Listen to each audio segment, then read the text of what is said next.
Eta Helena Padilha de Oliveira e Vanessa Ribeiro Mateus são as minhas convidadas de hoje no cartão de visita. Coordenadora do Núcleo de Mediação e Conciliação da Associação Paulista dos Magistrados e vice-presidente, respectivamente, elas defendem cada vez mais formas alternativas para desafogar o judiciário e buscar alternativas para melhorar o lado pessoal e material dos magistrados.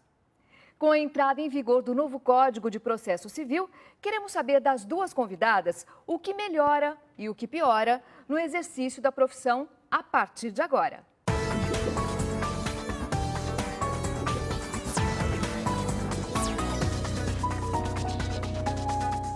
Quais as principais mudanças do novo Código de Processo Civil que vocês podem destacar agora? E bem-vindas ao cartão de visita. Obrigada, Débora. É um prazer estar aqui e representando a Associação Paulista de Magistrados e também o Instituto Paulista de Magistrados. Várias foram as mudanças, né, introduzidas pelo novo código. Depois a doutora Vanessa pode até complementar o que eu vou dizer. Ok. Mas acho que ele está norteado basicamente por um princípio muito importante, que é o princípio de se buscar a conciliação entre as partes durante todo o processo, né? E em razão disso, vários procedimentos dentro do processo civil foram alterados para dar essa oportunidade da conciliação. Bom, o segundo parágrafo do artigo 3, por exemplo, cita que o Estado promoverá sempre que possível uma solução consensual de conflitos, doutora Vanessa.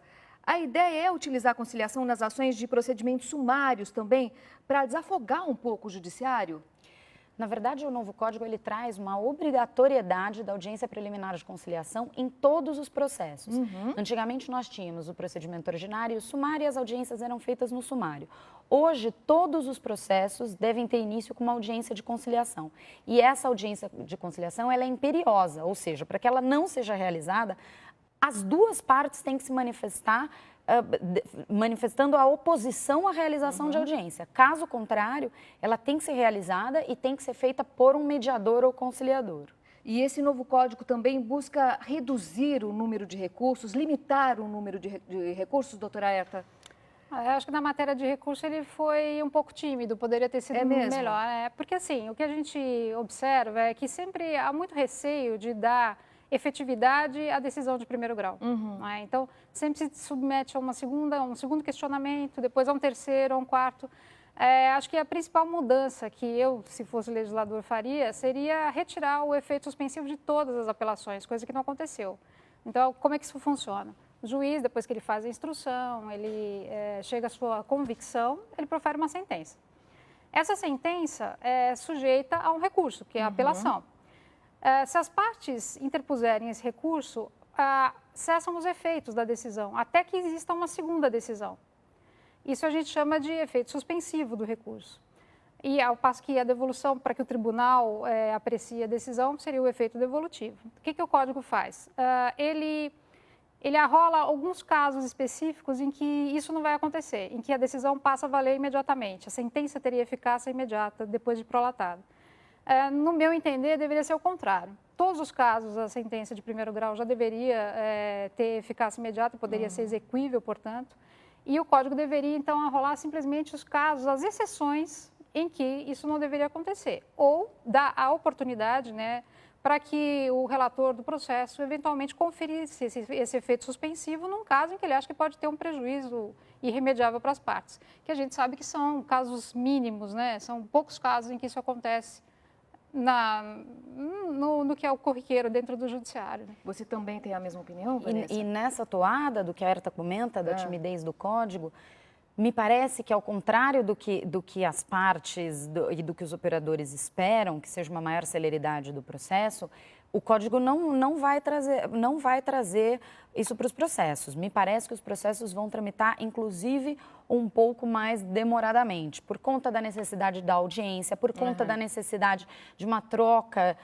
de diálogo constante com os advogados, entre juízes e advogados. Por conta disso, me parece que a celeridade que é tão esperada pela população não vem de imediato com a aplicação do novo código. Outra coisa marcante é a inserção do nome de pais devedores de pensões alimentícias em órgãos protetores de crédito, como o SPC, por exemplo. Isso vai gerar muita polêmica? O Quem gostaria de falar sobre isso? Não acredito que aconteça isso, não. Ah. Na verdade, todas as outras sentenças já dariam ensejo à inclusão, porque quando entra na fase de execução da sentença, ou seja, a pessoa foi condenada, não cumpriu, vai ser executada, o distribuidor é vamos dizer assim, o setor dentro do judiciário que distribui todas as ações para as respectivas varas. E lá fica constando qual tipo de ação a pessoa está respondendo.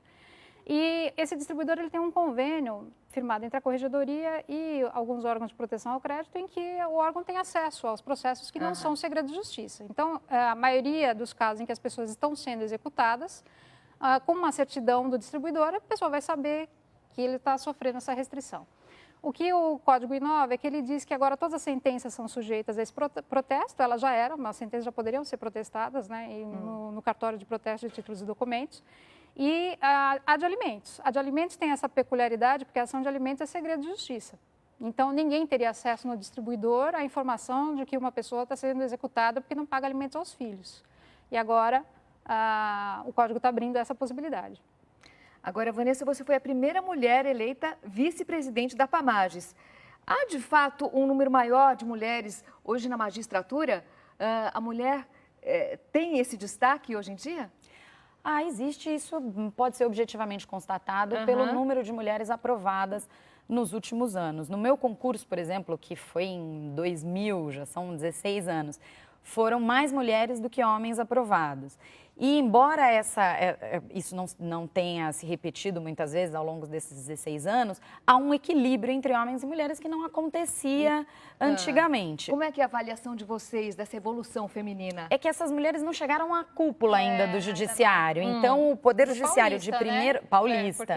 Então, o Poder Judiciário em primeiro grau, aqui em São Paulo, é bem equilibrado entre homens e mulheres, mas ainda não chegaram às cúpulas do tribunal. Agora, veja que diferença. O meu concurso, que foi em 1990, foi um concurso histórico, porque foi a primeira vez em que foram aprovados metade mulheres e metade homens. Porque até então, eram 3, 4 mulheres. Quando tinha 8 mulheres aprovadas, já era um fenômeno, né? E no caso específico do meu concurso, houve esse divisor de águas. E é verdade, na opinião de vocês, claro, que quando algumas mulheres têm o poder, né, estão no poder, elas ficam mais truculentas, elas procuram seguir esse lado masculino? Vocês acham isso verdade? Sabe que ninguém é bom juiz em causa própria, né? Então, qualquer resposta que a gente vai dar tem o lado, mas eu acredito que não. O que eu sinto é que as mulheres, na verdade, elas são muito cobradas. Hoje menos, né? Mas eu acho que no começo, quando elas começaram a galgar os postos aí de direção, existia uma cobrança muito maior em cima das mulheres, até por uma desconfiança da sociedade, né? E isso talvez faça com que algumas fiquem mais duras, não sei, mas eu não acredito que seja em razão... Acho que isso é da personalidade. A pessoa que já é assim, Eu ia falar isso. Talvez seja uma coincidência, justamente porque as mulheres que galgam esses postos, esses espaços, justamente são pessoas de personalidade um pouco mais incisiva, talvez.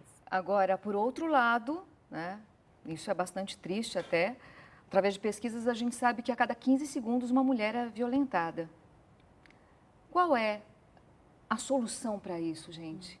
Se é que existe uma solução imediata, como é que vocês trabalham para isso?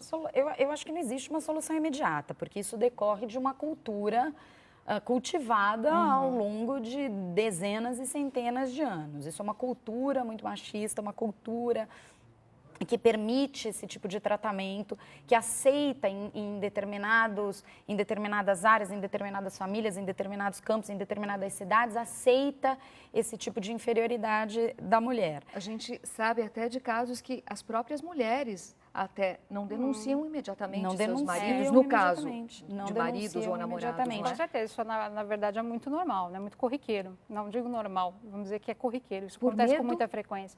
Por N fatores, por medo, por insegurança, por falta de autoestima.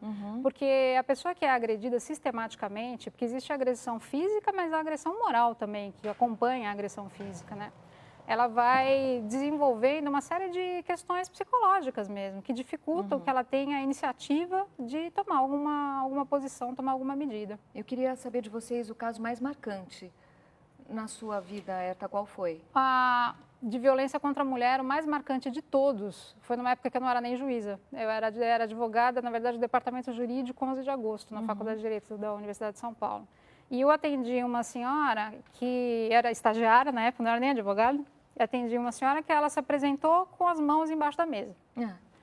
E então ela disse, eu quero separar do meu marido. Eu falei, tudo bem, por que a senhora quer se separar? Porque ele me bate há 10 anos. Eu falei, tá, mas a senhora apanha há 10 anos, por que a senhora quer se separar agora? Aí ela levantou a mão, ela disse, olha o que ele me fez. Ele tinha dado uma machadada na mão dela e ela estava com o dedo aberto. Né? Na hora eu tive uma reação, eu passei mal, tive que me socorrer porque eu não estava acostumada com aquilo. E imediatamente a gente entrou com uma medida cautelar na época, na sequência ele foi retirado da casa e depois da ação cautelar a necessidade de entrar com a ação principal para regularizar a separação. E essa senhora não voltava, não tem o prazo de 30 dias para fazer isso, não se faz, a medida perde a eficácia. E ela não voltava, aquilo foi me agoniando e aí lá pela assinatura eu mandei um telegrama para ela, né? A senhora compareça ao departamento jurídico, é urgente. Aí ela apareceu. E aí ela me disse que ela tinha voltado com o marido. Puxa. E eu falei, olha, eu só posso lamentar, porque na verdade a minha função, eu não tinha função de psicóloga, terapeuta, embora a gente sempre faça um pouco disso. Claro. Mas assim, uma pessoa que está numa situação dessa, o destino é triste, porque a violência ela só escala, né? Então a tendência é que ela pode até ser morta pelo companheiro dela. E você, Vanessa? O que a gente percebe na vara de violência, eu fiquei alguns anos na vara de violência doméstica, e o que a gente percebe é que o agressor, ele na verdade elimina a possibilidade de reação da mulher, porque dizem que a mulher não denuncia porque gosta de apanhar, não denuncia porque não tem condição financeira de sustentar a casa, isso não é verdade.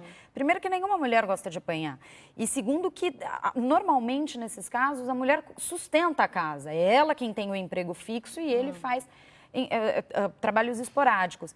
Na verdade, o que acontece é que a autoestima é minada de tal forma que a possibilidade de reação ela se torna nula. É uma pressão psicológica? É uma pressão psicológica. Eu tinha uma síndrome, né? Na verdade, estudada pela psicologia, né? Que aqueles que são vítimas de violência acabam entrando numa síndrome da vitimologia mesmo. Ele acaba repetindo o ciclo sempre. Eu tinha uma vítima no juizado que ela voltava reiteradas vezes, e ela me trazia, ela falava, olha, doutor, os bilhetes que ele deixa para mim. Ele deixava todo dia de manhã, antes de trabalhar, um bilhete com algum xingamento. Conserta o tanque, isso, arruma o telefone, isso, aquilo. Todos os dias. E isso vai fazendo com que a pessoa acredite que o fato dela simplesmente ter aquele relacionamento já é uma bênção, porque ela não teria capacidade para ter nenhum outro relacionamento para ser amada de nenhuma outra autoestima. forma. Com certeza. Diminui completamente. Mas eu falava para a Herta outro dia que o que mais me chamou a atenção no juizado de violência doméstica contra a mulher é a quantidade de estupros de crianças dentro de casa, de crianças que mantêm relação com o pai, com o padrasto, com o avô, com o tio, sob os olhos da família e dentro de casa. A quantidade com que isso, a frequência com que isso acontece é assustadora. É assustadora. Agora, a lei Maria da Penha tem muitas lacunas?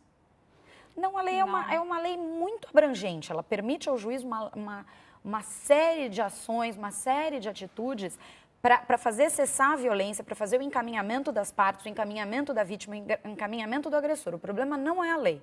O problema é que a fiscalização tem que ser feita dentro de casa. E isso é muito difícil. Os olhos do judiciário, nem os olhos da polícia chegam dentro das casas. As pessoas falam, ele não cumpre a medida de aproximação. Sim. Nós dependemos da denúncia para que isso seja punido. E como é que é lidar com isso? Vocês que são mulheres também, vocês que têm esse lado feminino, esse lado sentimental apurado, como é que é separar o lado profissional do lado humano? Como é que é? A gente estava até comentando isso antes da entrevista. Uma coisa, eu acho que a gente tem uma postura antes de ser mãe. E depois de ser mãe, acho que se torna um pouco mais difícil, principalmente nesses casos de violência contra a criança. É mais delicado. É óbvio que a gente tem que separar situações, o que é nossa vida pessoal é nossa vida pessoal. Mas tem que se apurar com rigor, né? Tem que se agir com rigor dentro do que é possível, fazer o que é possível. E muitas vezes se conformar que algumas coisas dependem do empoderamento daquela pessoa que é a vítima. E como é que você faz para não se contaminar, por exemplo? Porque tanta tristeza, não é? Casos como esse, você acaba se contaminando imediatamente. E depois? Como é que você faz, Vanessa? A vara da violência contra a mulher, ela traz dois lados igualmente pesados. O primeiro são os casos tristes com que a gente lida, são as notícias, é a triste realidade. Mas, por outro lado, você consegue fazer muita coisa pelas mulheres que procuram a violência doméstica. Você consegue fazer encaminhamentos, você consegue prestar uma assistência, você consegue levar aquelas crianças para um atendimento, para uma casa onde elas possam ser cuidadas. Então, a sensação de tristeza que aquelas histórias nos trazem, às vezes são compensadas pela sensação grata que a gente vê quando a gente consegue interromper um ciclo de violência dentro de uma família. E o sentimento, consequentemente, talvez seja até maior, não é? Com certeza. Estamos de volta recebendo no cartão de visita de hoje a vice-presidente e a coordenadora do Núcleo de Mediação e Conciliação da Associação Paulista dos Magistrados, Herta Helena Padilha de Oliveira e Vanessa Ribeiro Mateus. No bloco anterior, nós falávamos desta relação de algumas mulheres com o poder.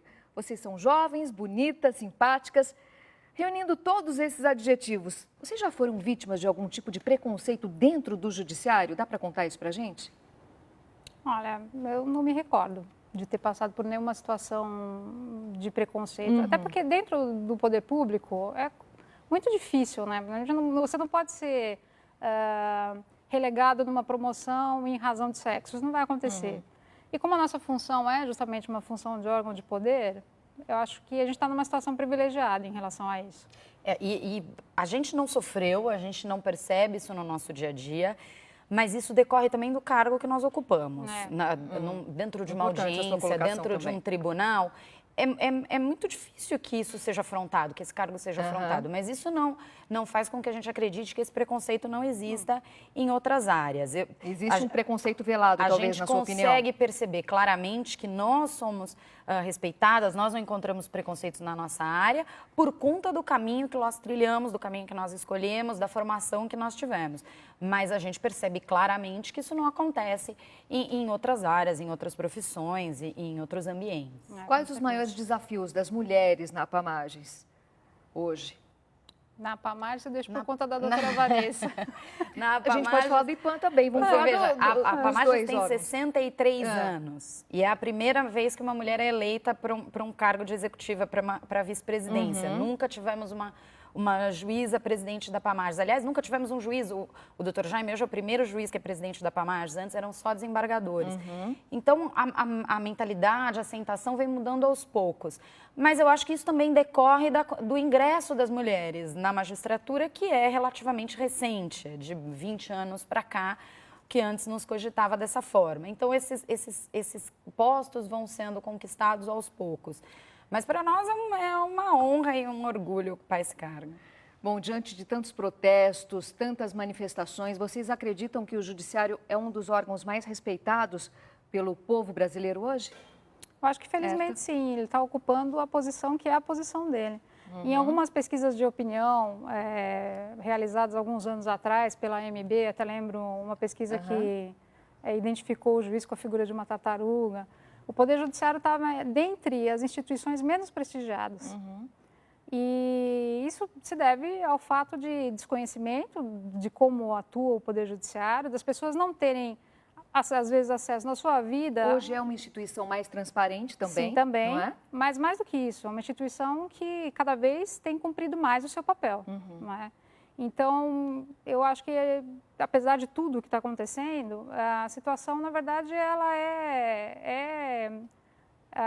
eu sou otimista por natureza. Então, eu acredito que é um período de mudança, mas que vai trazer outras coisas importantes. Né? E a grande demonstração da credibilidade do Poder Judiciário é a quantidade de pessoas que a ele recorrem.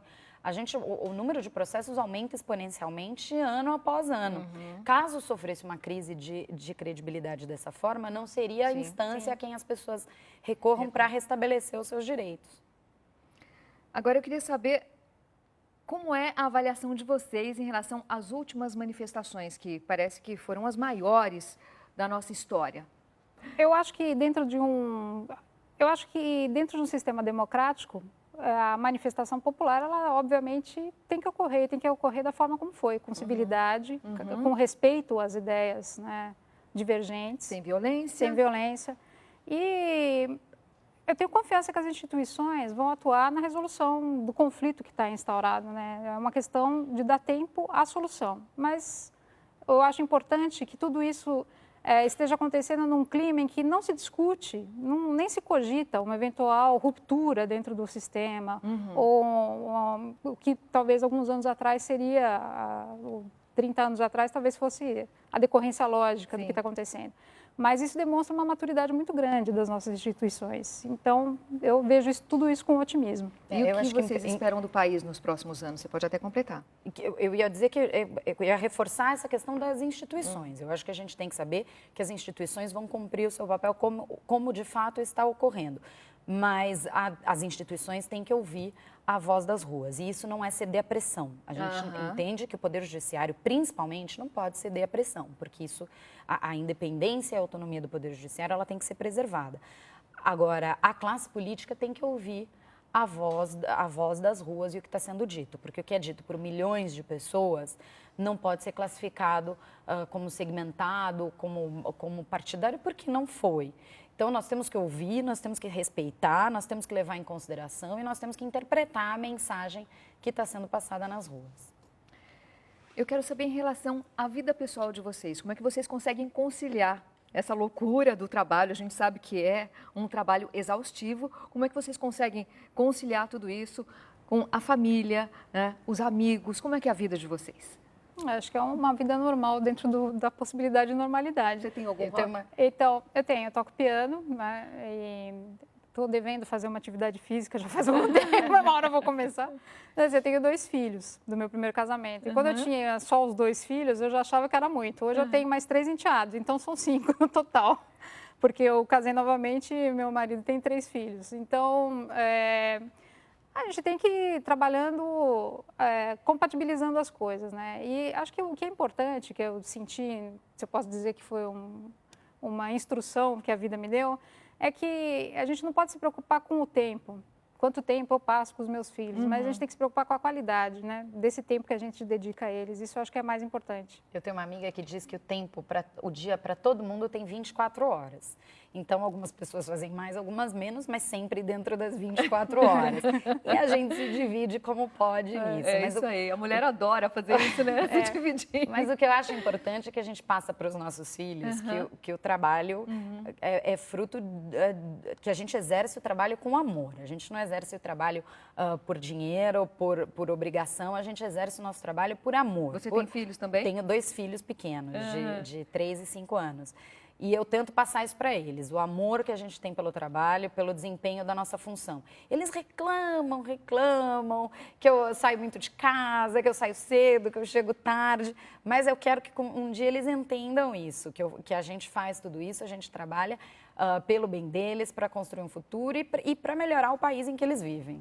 Eu sei que não faz parte do cotidiano de vocês, mas o que faz você chorar, Herta, e o que faz você chorar, se emocionar? Eu me emociono por tudo. Eu também. Eu me emociono Isso por é um problema. tudo. Eu choro de alegria sempre. De tristeza é difícil, mas de alegria. Que bom, Vanessa. Escrita dos meus filhos, desenho, filme, tudo me emociona. Eu também choro com muita facilidade. Isso às vezes é uma dificuldade. E até uma pessoa sensível, né? Uma pianista, porque a música faz a gente ficar mais sensível. Isso vem naturalmente. Acho que sim. Eu quero saber para quem vocês entregam o cartão de visita e de quem vocês gostariam de receber.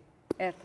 Bom, eu entrego o meu cartão de visita para todas as mulheres brasileiras, porque o futuro está basicamente na mão delas, né? Se elas soubessem o poder que elas têm, talvez o mundo já fosse diferente, né? Já estivesse num outro estágio. E eu queria o cartão de visita da Marinha da Penha, porque é uma história de superação, né? Uma pessoa que passou por tudo que ela passou e ela fez a diferença. Mas eu acho que hoje todo mundo fala da Lei Maria da Penha, não sabe qual foi a dificuldade. Muitas pessoas não conhecem, né, a história dela, não sabem a dificuldade que ela passou e que passa ainda até hoje. E eu acho que é um exemplo. Você, Vanessa? Eu gostaria de entregar meu cartão para os meus colegas, o juiz Sérgio Moro e a juíza Maria Priscila, que foram criticados nos últimos dias, a Maria Priscila nos últimos dias, o Sérgio Moro nos últimos meses, por conta da decisão que não agrada a alguns, agrada a uns, não agrada a outros. Mas eu gostaria que eles soubessem que nós estamos aqui para apoiá-lo. A gente acredita... Muito mais agradecimentos do que críticas, vamos dizer. Muito mais aqui, agradecimentos. E que eles saibam que nós, enquanto associação, enquanto colegas, estamos aqui para apoiá-los nas decisões que eles tomam, porque são todas muito bem fundamentadas. Independente do mérito, de concordar ou não concordar com qualquer decisão, eles tomam decisões fundamentadas, centradas. Eles são pessoas discretas e são pessoas que merecem todo o nosso apoio. Então, eu gostaria de entregar meu cartão para que eles saibam que possam recorrer caso precisem. E de quem você gostaria de receber um cartão, Vanessa?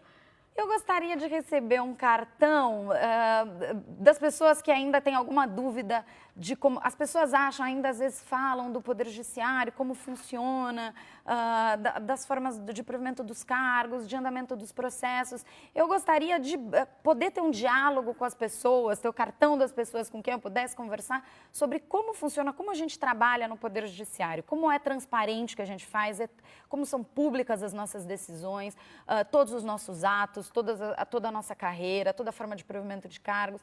E eu gostaria que as pessoas soubessem mais disso. Talvez eu acho que os juízes precisem se comunicar mais com a população. Nossas convidadas de hoje foram a vice-presidente e a coordenadora do Núcleo de Mediação e Conciliação da Associação Paulista dos Magistrados, Vanessa Ribeiro Mateus e Herta Helena Padilha de Oliveira. Continue conectado conosco pelas redes sociais ou no cartãodevisita.com.br. Até o próximo.